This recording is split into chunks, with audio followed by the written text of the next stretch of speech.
सीमत जुर्अतो हिम्मत का है इजहार, सीधी बात रिवायात सहाफत का अलंबरदार, सीधी बात। नाज़रीन गिरामी, अस्सलामु अलैकुम वरहमतुल्लाहि वबरकातुहू। सीधी बात के ताज़ा तरीन प्राइम टाइम में आप लोगों का इस्तकबाल है। नाज़रीन गिरामी, मैं अंसार अज़ीज़ नदवी इस वक्त आप लोगों के सामने कुछ अहम तरीन ख़बरें, कुछ वायरल वीडियोस और कुछ तनक़ीदी तज़्ज़िये लेकर के हाज़िर हुआ हूँ। नाज़रीन गिरामी, मैं आपको बताऊँगा कि क्या वाकई में बेंगलुरु में भी एनआईए का दफ्तर खुलने जा रहा है। वहाँ पर जामिया मिल्लिया इस्लामिया ने कैंपस में दाखिले के लिए कोरोना के टीका ज़रूरी करार दिया है। वहीं पर उम्रे के फ़ौरी बाद दूसरे उम्रे की सहूलत ख़त्म कर दी गई है। मुसाफिर बस और सिलेंडर से भरे ट्रक के दरमियान पेश आए हादसे की बात होगी तो कालीचरण पुणे पुलिस की गिरफ्त में लिया गया है। और आप बेशर्म है, किस लीडर ने किस एंकर को ये बात कही है। उसके अलावा आज सीएम को थैंक्स किस लिए कहने के लिए कहा मोदी ने, और क्या हंगामा मचा है इस वक्त मीडिया में, और पंजाब से आ रही ख़बरें क्या हैं। इराक़ में मिसाइल हमले की ख़बरें हैं तो तंजानिया में कश्ती उलटने की, और भी बहुत सारी चीज़ें नाज़रीन गिरामी जिसकी तफसीलात आप लोगों के सामने रखना है। उससे पहले आप लोगों से दरख्वास्त है कि जिन अहबाब ने हमारे चैनल को सब्सक्राइब नहीं किया है, सब्सक्राइब कर लें। हमारी इन वीडियोस को दोस्तों तक पहुंचाने में हमारी मदद करें, लिंक को शेयर करें। इदारे की मजबूती, नाज़रीन गिरामी आप लोगों की मजबूती, आप जानते हैं कि आपको करना क्या है। आइए नाज़रीन गिरामी, सबसे पहले मैं आपको बेंगलुरु की ख़बर और उसकी तफसीलात रखूँ कि अब एनआईए का दफ्तर जो है वो बेंगलुरु में भी ओपन होगा। मरकज़ी हुकूमत की जानिब से ये फ़ैसला लिए जाने की ख़बरें आ रही हैं। जी हाँ, बताया जा रहा है कि इस ऑफ़िस में 50 से ज़्यादा अफसरान को जिनका ताल्लुक़ एनआईए से होगा उसमें रखा जाएगा। और शहर के 6 बड़े बड़े शहरों में एनआईए के नए दफ्तर को खोलने की ख़बरें आ रही हैं। उन्हीं में से एक शहर बेंगलुरु भी लिया गया है। तो नाज़रीन गिरामी, ख़बर आ रही है कि बेंगलुरु समेत 6 मुख्तलिफ़ शहरों में एनआईए की दफातर खोलने के लिए वज़ारत दाखिला की जानिब से ये इजाज़त मिल गई है। उसके लिए खुसूसी कोटा और उसके लिए खुसूसी बजट भी मंजूर कर लिए जाने की ख़बरें सामने आ रही हैं। और वज़ारत दाखिला के सचिवालय से ये ख़बरें मिल रही हैं।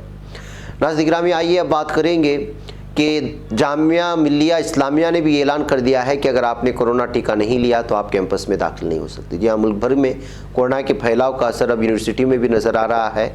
मुल्क का मायनाज तालीमी इदारा जामिया मिल्लिया इस्लामिया दिल्ली ने इसी के पेश नज़र no vaccine no campus entry, टीका नहीं तो कैंपस में दाखिला नहीं की हिदायत जारी कर दी। सिर्फ इतना ही नहीं, यूनिवर्सिटी इंतज़ामिया ने वाज़ेह किया है कि जामिया से वाबस्ता जिन मुलाजिमीन ने ताहाल टीका नहीं लगवाया उनके खिलाफ कार्रवाई अमल में लाई जाएगी।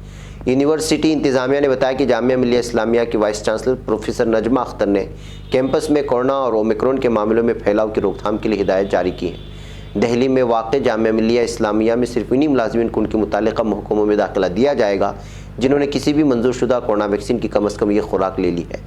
तो नाज़रीन गिरामी, जामिया मिल्लिया जैसे इतने बड़ी यूनिवर्सिटी की जानिब से ये इस वक्त फ़ैसला लिए जाने के बाद, जबकि कोरोना टीका को लेकर के और बहुत सारी अंदेशों को लेकर के जहाँ पर ये बात वायरल हो रही है, वहीं पर स्कूल और कॉलेज यूनिवर्सिटी में इस तरह कंपलसरी किए जाने के बाद जो है लगातार अब इस पर तबसरे और तनकीदी तज़्ज़िये शुरू हो चुके हैं। नाज़रीन गिरामी, कोरोना बहरान ने अलग अलग फ़ैसले लेने पर हर मुल्कों को परेशान किया है। वहीं पर सऊदी अरब के हुक्काम ने भी एक उम्रे के फ़ौरी बाद दूसरे उम्रे की सहूलत ख़त्म कर दी है। सऊदी वज़ारत हज उम्रा के मुताबिक अब एक उम्रे के बाद 10 रोज़ का वक्फ़ा लाजमी करार दे दिया गया है। हुकाम के मुताबिक 10 रोज़ से कम वक्फे पर उम्रे का इजाज़तनामा जारी नहीं किया जाएगा। सऊदी अरब के हुकाम ने फैसला कोरोना के बढ़ते केसेस को मद्देनज़र रखते हुए किया है। ख्याल रहे कि हलाकत खेज़ आलमी वबा कोरोना वायरस के केसेस दुनिया भर में एक बार फिर इंतहाई तेज़ी से बढ़ना शुरू हो गए हैं। ये आलमी मीडिया का और लोगों का मानना है। इस तरह की ख़बरें आप लोग तक पहुँच गई होंगी। नाज़रीन गिरामी, कालीचरण जैसा गुंडा जिसने जो है मुसलमानों के कत्लेआम की बात कही और जो है गांधी जी के ख़िलाफ़ जिसने अल्फाज कहे, जो गिरफ्त में आया है, इस वक्त पुलिस की हिरासत में है, उसको पुणे पुलिस ने भी जो है अपने हिरासत में ले लिया है। ये ख़बरें आ रही हैं। और इस वक्त मजहबी जज्बात को ठेस पहुंचाने के इल्ज़ाम में, इसके अलावा गांधी जी को गाली देने के सिलसिले में इसकी ये गिरफ्तारी अमल में आई। अब पुणे पुलिस इस सिलसिले में मज़ीद उससे तहक़ीक़ात करेगी, क्योंकि इस शख्स के ख़िलाफ़ मुख्तलिफ़ इलाक़ों में जो है केस दर्ज हुए हैं। जाहिर सी बात है कि जिस इलाके में भी इस शख्स के ख़िलाफ़ केस दर्ज हुए हैं वहाँ की पुलिस उसको जो है गिरफ़्तार करके अपनी हिरासत में ले करके उसकी पूछताछ ज़रूर करेगी। नाज़रीन गिरामी, आज जो हंगामा मीडिया में है वो आप लोगों को मालूम है और उसकी वजह ये है कि मैं एयरपोर्ट ज़िंदा लौटाया, अपने सीएम को थैंक्स कह देना मोदी के इस बयान के बाद जैसा लगता है कि मीडिया वालों को बहुत दिनों बाद अपोजिशन पर हमला करने के लिए एक ऐसा हथियार मिल गया है जिसका वो कई दिनों से इंतज़ार में थे। जाहिर सी बात है कि जब से किसानों के आंदोलन के बाद कोई हॉट टॉपिक इन लोगों को नहीं मिल रही थी जिसको लेकर के जो है वो बात करते, जिसको लेकर के वो डिबेट पर डिबेट करते और यहाँ की हुकूमतों को और अपोजिशन को जो है पूरी तरह से निशाने पर लेने की कोशिश करते। वज़ीर-ए-आज़म नरेंद्र मोदी की सिक्योरिटी में आज एक बड़ी कोताही होने की बात सामने आई। इनकी पंजाब के शहर फिरोजपुर में एक बड़ी रैली होनी थी, लेकिन एहतिजाज कर रहे किसानों ने सड़क पर ही उनके काफिले को रोक दिया। इसे अब ये ऐसे बात करते हुए हुक्काम ने बताया कि पीएम मोदी इस वाक़े से काफ़ी नाराज़ हैं। उन्होंने सीएम चिन्नी को निशाना साधते हुए कहा कि हम अपने सीएम को थैंक्स कहना कि मैं एयरपोर्ट पर ज़िंदा लौटाया। बताया जा रहा है कि पीएम मोदी बठिंडा एयरपोर्ट वापस लौट रहे तब उन्होंने हुक्काम को यह पैगाम दिया था। उन्होंने साफ साफ सीएम चिन्नी पर निशाना साधा था। उन्होंने कहा था कि अपने सीएम को थैंक्स कहना मैं बठिंडा एयरपोर्ट तक ज़िंदा वापस लौटने में कामयाब हुआ। नाज़रीन, आपको बता दें कि आज पीएम मोदी पंजाब में बीजेपी की इंतखाबी तशहीर शुरू करने जा रहे थे। सुबह से ही फिरोजपुर में भीड़ जमा होना शुरू हो गई थी, लेकिन किसी को अंदाज़ा नहीं था कि चंद मुजाहिरीन की वजह से पीएम मोदी की रैली को ही रद्द करना पड़ेगा। अब वज़ारत दाखिला ने भी इसे वज़ीर-ए-आज़म की सिक्योरिटी में बड़ी कोताही करार देते हुए पंचायत हुकूमत से तफसीली रिपोर्ट तलब की है। ये एक रिपोर्ट है नाज़रीन गिरामी जो कहा जा रहा है, लेकिन जिस तरह की तबसरे हैं सोशल मीडिया में, मैं उसकी जानिब भी आपको ले चलता हूँ। सबसे पहले इन खाली कुर्सियों के मनाजिर को देख लें जहाँ पर पीएम मोदी साहब का खिताब होने वाला था, लेकिन यहाँ पर कोई मौजूद नहीं है। अब यहाँ पर क्यों मौजूद नहीं है, उसकी वजूहात क्या है पता नहीं है। जाहिर सी बात है कि मोदी साहब की रैली में लोगों की भीड़ होती है, कभी देखा गया है। वो भीड़ जो है ख़रीदे गए हो, जो कुछ भी हो, लेकिन भीड़ होती है। लेकिन यहाँ हर तरफ जो है खाली कुर्सियाँ नज़र आ रही हैं, कोई मौजूद नहीं है। तो तबसरा करने वाले ने तबसरा किया कि सिक्योरिटी में चूक होने की वजह से नहीं, वहाँ तो कुछ मुजाहिरीन थे, उनको पुलिस के ज़रिए से हटाया जा सकता था, हटा करके जो यहाँ तक पहुँचा जा सकता था। हकीकत में यहाँ पर वापस लौटने का मतलब ये था कि यहाँ पर कोई आदमी मौजूद नहीं थे, लोग मौजूद नहीं थे, तो खिताब करते भी तो किसे करते। ये कहते हुए, इन तस्वीर को शेयर करते हुए कांग्रेस ने पलटवार करने की कोशिश की और बहुत सारे लोगों ने इस पर तबसरा भी किया है।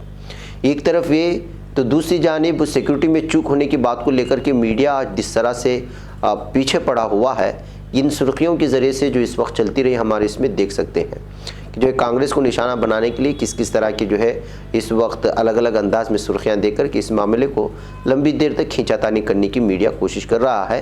दरअसल उसको जो करना था वो कर रहा है। उसके अलावा एक तस्वीर यहाँ पर आप देख रहे होंगे कि एहतिजाज करने वाले आखिर बीजेपी का झंडा क्यों थामे हुए हैं।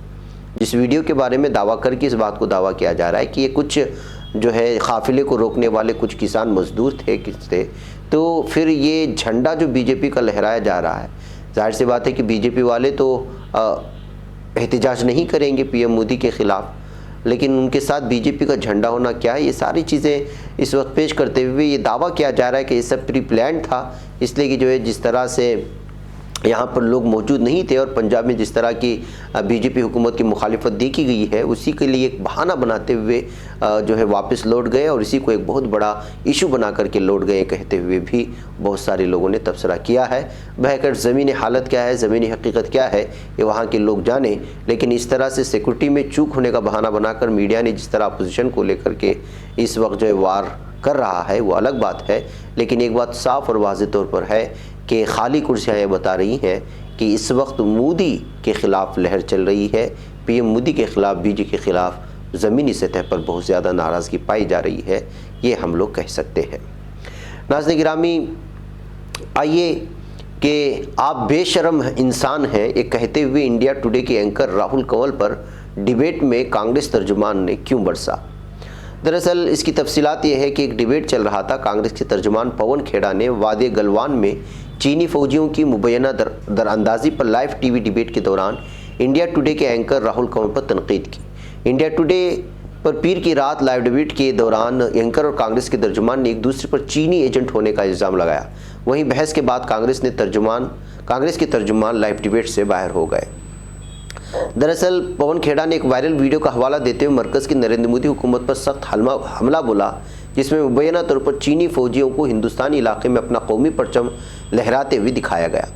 खेरा ने कहा कि वो चीनी हुकूमत गांव अरुणाचल प्रदेश का नाम तब्दील कर रहे हैं, हम एक लफ्ज़ भी नहीं बोलते हैं। बहस ने ड्रामाई मोड इख्तियार कर लिया और खेड़ा ने कंवल के खिलाफ सख्त हमला किया। यहाँ तक कि इंडिया टुडे के एंकर को बेशरम आदमी कहा। खेड़ा ने कहा, तुम्हें शर्म आनी चाहिए, बेशरम आदमी, तुम एक बेशरम आदमी हो, तुम आज चीन के साथ खड़े हो, तुम एक बेशरम आदमी हो। दरअसल कंवल ने कांग्रेस पार्टी पर चीनी फौज के पेरोल पर होने का इल्ज़ाम लगाया था और कहा लेकिन वो चीन की तरफ के गांव का नाम बदल रहे हैं, वो जो चाहे कर सकते हैं। जब खेड़ा ने मुतनाज़ एंकर को याद दिलाया कि चीन उन इलाकों का नाम तब्दील कर रहा है जो हिंदुस्तानी इलाके में थे, तो कंवल ने यू टर्न ले लिया और बात बदलने की कोशिश की। तो खेड़ा ने उसी वक्त उनको जो है कहा कि तुम बेशरम हो और चीन का सपोर्ट कर रहे हो। नाज़रीन, राहुल कंवल किस तरह का ये सहाफ़ी है, इन दो इमेजेस के ज़रिए से भी मैं आपको समझाने की कोशिश करता हूँ। इससे एक और है इमेज, वो दिखाइएगा। ये है राहुल कंवल का एक ट्वीट, जहाँ पर उसने मदारिस को लेकर के, जहाँ वहाँ बच्चे पढ़ रहे थे, नेशनल लॉकडाउन के दरमियान में मदारिस को लेकर के बहुत बड़ा हंगामा मचाया था। इसने सहाफ़त के नाम पर बदनाम करने की कोशिश की थी कि किस तरह बच्चे वहाँ पर जो है गरीब बच्चे रहते हैं, जानते हैं मदरसे में पढ़ने वाले, और यतीम बच्चे होते हैं, लेकिन उनको उन बच्चों की ना यतीमें आई उस वक्त याद, ना उनकी गुर्बत याद आई।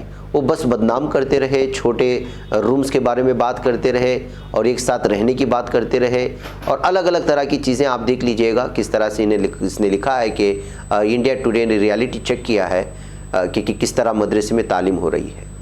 वहीं पर आप एक और आज का इसका ट्वीट देख लीजिएगा।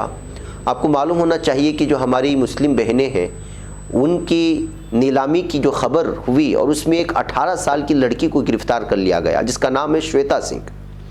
अब श्वेता सिंह के सिलसिले में उसके बारे में जो लिखना है वो लिखने के बजाय इसने जो है उसी की तरफदारी करते हुए देखिए किस तरह से उससे हमदर्दी जताने की कोशिश कर रहा है कि उसके फादर कोविड में इंतकाल कर गए, मदर का जो है कैंसर में इंतकाल हो गया है, और ये सारी चीज़ें मास्टरमाइंड श्वेता सिंह के बारे में लिख कर के उसके लिए हमदर्दी जताने की कोशिश कर रहा था।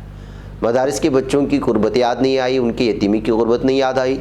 ये जो खातून जिसने 100 से ज़ायद मुस्लिम ख़वातीन की इज़्ज़त की धज्जियाँ उड़ा रही थी और नीलामी की बात करने की मास्टरमाइंड है, उसके लिए किस तरह तरफदारी कर रहा है, ये है राहुल कंवल जिसको डांटा गया था। अब ये श्वेता सिंह कौन है नाज़रीन गिरामी, ये किस तरह मुसलमानों को लेकर के नफ़रत फैलाती है, इन तस्वीर के ज़रिए से ट्विटर में देख सकते हैं कि ये जो 18 साल की पढ़ी लिखी खातून है इसका क्या कहना है। ये हमेशा हिंदुत्व को प्रोटेक्ट करती आई।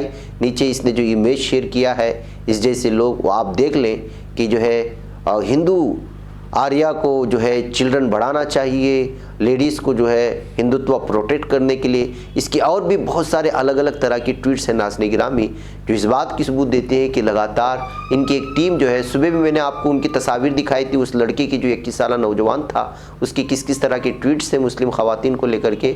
उसी के साथ जो गिरफ़्तार कर ली गई है श्वेता सिंह, उसकी ये सारे ट्वीट्स हैं। ये हालात है और इस तरह के लोगों की राहुल कंवल जो है सपोर्ट करते हुए उसकी हमदर्दी जताने के लिए ट्वीट करता है, और दूसरा ट्वीट मुसलमान मदरसों को लेकर के जो चीज़ें हैं वो सबसे आप वाज़े पैगाम जाता है कि किस तरह के लोग इस वक्त सहाफ़त में बैठे हुए हैं और अपनी गंदगी फैला रहे हैं। बहरकैफ नाज़रीन गिरामी, इराक़ की तरफ ले चलूँ आपको। इराक़ के बगदाद एयरपोर्ट की विक्टोरिया फ़ौजी बेस पर मिसाइल हमला किया गया है। इराक़ नास न्यूज़ की सिक्योरिटी ज़राए के हवाले से शाया करदा खबर के मुताबिक विक्टोरिया फ़ौजी बेस पर केट्यूशा मिसाइलों के साथ हमला किया गया। मिसाइल गिरने के बाद इलाके से सायरन की आवाज़ें सुनी गई हैं। वाक़े के बारे में सरकारी हुकाम की तरफ से ताहाल अभी तक कोई बयान जारी नहीं किया गया है। मुमकिन है कि बड़ा नुकसान हो सकता है, अभी ऑफिशियली कोई डिक्लेयर नहीं हुआ है। नाज़रीन गिरामी, तंजानिया से भी आज बहुत ही अफसोसनाक खबर आई कि वहाँ बहरे हिंद के साहिल पर वाक़ मशरिक़ी अफ्रीका के मुल्क तंजानिया के खुले समंदर में कश्ती के हादसे में 9 अफराद हलाक हो गए हैं। मकामी ज़राए अबलाग के मुताबिक जज़ीरे पेंबा के खुले समंदर में एक मुसाफिर बरदार कश्ती उलट गई थी। कश्ती में सवार 9 अफराद हलाक हो गए हैं, 6 को बचा लिया गया। लापता 10 अफराद की तलाश हनूज़ जारी है। ये खबरें आ रही है। तो नाज़रीन गिरामी, कल भी हमने सुनाई थी किस तरह आलमी सतह पर इस वक्त जो है पूरी तरह इस वक्त हादिसात की अलग अलग ख़बरें निकल कर के सामने आती ही रहती हैं। भाई नाज़रीन गिरामी, मुझे यहाँ पर इजाज़त दें, इंशाल्लाह फिर आप लोगों से मुलाकात होगी। अस्सलामु अलैकुम वरहमतुल्लाहि वबरकातुहू। बच पाता है कोई सहाफ़ी की निगाहों से, मिलाता है ये लोगों को मोहब्बत की पनाहों से। करम और दर्द मंदी का है एक संसार, सीधी बात अज़ीमत जुर्अतो हिम्मत का है इज़हार, सीधी बात अज़ीमत जुर्अतो हिम्मत का है इज़हार, सीधी बात। ये चैनल हक निगर बन कर कुचल देता है फितनों को,